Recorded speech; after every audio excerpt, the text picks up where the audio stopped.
Random House Audio presents Tell My Sons by Lieutenant Colonel Mark M. Weber, with David Murray. Read for you by Lieutenant Colonel Mark M. Weber. Dear Matthew, Joshua, and Noah, I wrote a book for you. I started writing it long before any of you were born, and even before I met your mom, but it was always written for you. When I was 12 years old, my Grandma Weber died of a sudden heart attack. As we helped Grandpa go through her things, we came across a letter he wrote to her in August 1944. His work kept them separated, and he was writing to tell her about his job, the weather, no mention of the World War raging across the sea, and how it seems like it has been a year here without you. He was playful. He drew several doodles in the margins, one of which was a man sticking out his tongue. He closed the note by telling her how much he enjoyed the roast and the cake she made for him, and then he drew 2 birds, one for each of his sons at the time. The faded letter looked and felt like an ancient treasure, but what impressed me most was that I had never heard Grandpa talk or act that sweet. He didn't even remember writing it, and said it didn't sound like him at all. That bugged me. I wanted to know more about Grandma, and I sure wouldn't want to forget what it was like to write a letter like that. As I grew older, I found that all my grandparents were short on details. Of course they had stories, but not always the details I wanted to know about. They couldn't remember young emotions or reasoning, and they wouldn't talk about their biggest mistakes or regrets. The questions I had didn't match the answers they were willing or able to give. I imagined someday I would have grandkids. Yes, grandkids, who might be just as interested in me as I was in my grandparents. And so I started writing a journal, and I kept it brutally honest. Looking back, there's a lot of stuff I'm really not proud of, but I figure maybe those ugly things reflect my growth through the years. This book comes from that journal. Of course, I imagined one day sharing these stories in person, but now I'm dying, and I realize I might not even get to share it with you boys, let alone with any grandkids. If attitude alone determined survival, I would live another 50 years. Unfortunately, our bodies get a vote, and my 40-year-old frame is giving out way sooner than it should. Despite some breathtaking treatments, I still have cancer, I can't have any more surgeries, and the chemo is failing. I may look invincible in my Army uniform, or while cutting down trees with a feeding machine strapped over my shoulder, but to suggest that I'm not dying is just dishonest. So I started thinking about ways to tell you my stories. There's an 18-year-old boy inside of me who sees the 3 of you quickly approaching the age when I started really thinking about life. That boy stood out on a parade field 23 years ago as a Day 4 enlisted soldier in the Army and listened while an unseen narrator passionately recited an adaptation of General Douglas MacArthur's famous 1962 speech to the cadets of West Point. The words and the accompanying music pulled at the hair on my arms and neck, and I felt tears roll down my cheeks. For the first time, and forever after, I understood life was much bigger than the things that were happening around me. I committed the speech to memory, and have recited it with the same passion during countless retirement ceremonies and military holidays over the past 20 years.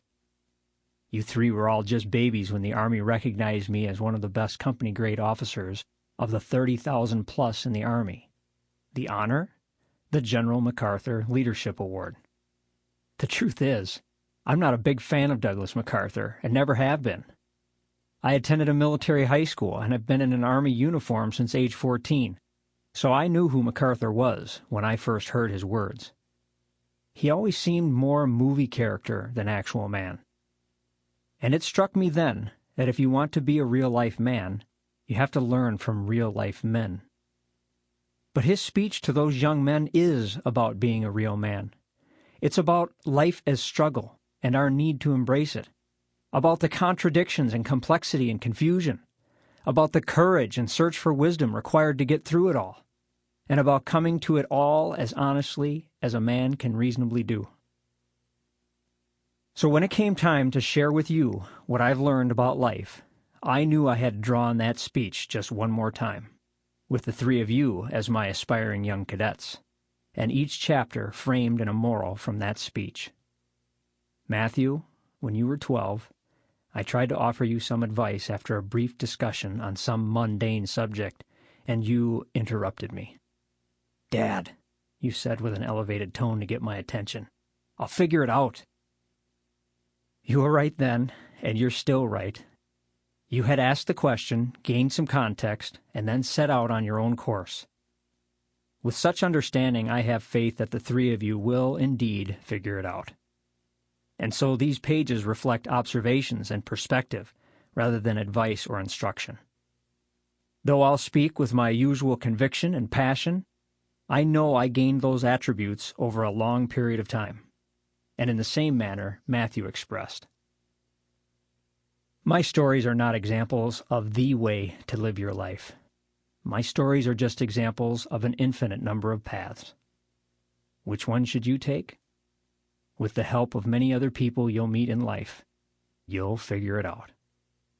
Along the way, I hope you'll consult these pages as often and as casually as you would if I were still here and you could pick up the phone. I hope you'll ask this book different questions at different times in your lives, and I hope you'll find answers or perspective to match. I hate writing this letter, but I would hate not writing it even more. Nothing can replace the long talks I hope to have while fishing or driving to some far-off adventure with you, just as I got to do with my dad. But thankfully, I've been blessed with enough time to pass along the most compelling experiences of my life. As sad as the reasons are for writing any of this, let's see if we can squeeze some joy out of it before I have to leave. Love, Dad. Introduction. To be strong enough to know when you are weak, brave enough to face yourself when you are afraid. June 2010. It's a Wednesday afternoon, and General David Petraeus has just assumed command of all operations in Afghanistan following a very public dismissal of General Stanley McChrystal. The last time a president sacked a general for poor conduct was when Harry Truman fired General Douglas MacArthur over disagreement on war strategy in Korea. Most of the senior Army leaders in the Minnesota National Guard knew Petraeus had selected me for an assignment to Iraq in 2005-2006, when I was a major and still in the U.S. Regular Army. Many also knew I had maintained a loose relationship with him since then, and that he had recently accepted a personal invitation to come visit Minnesota. My comrades half joked I would get a call. There was no call from Petraeus, but there was an email, and in it he proposed I join his team in Afghanistan on a special mission with the most senior levels of the Afghan Parliament. Petraeus reached out to one of his two subordinate general officers, and 12 hours later I received an unexpected call on my cell phone while sitting in morning rush hour traffic on I-35E. Mark, this is Lieutenant General Caldwell. That's 3 stars. Calling from Afghanistan. Do you have time to talk? We had never met, but he spoke in a tone and language that experience taught me was reserved for personal staff and a mature relationship. He told me an endorsement from Petraeus was as good as it got. So let's get to it.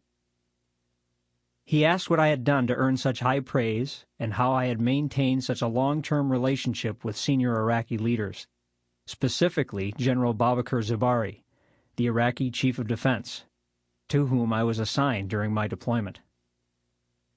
My explanation sounded modest, but it was the truth.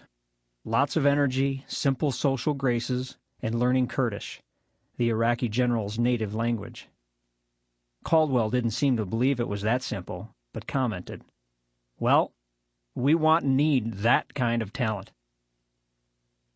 I lay in bed that night, staring at the ceiling, my mind cluttered with mixed emotions. I'd have to leave you all immediately for a year-long absence in a war zone, which made me sad and anxious. On the other hand, Sample complete. Ready to continue?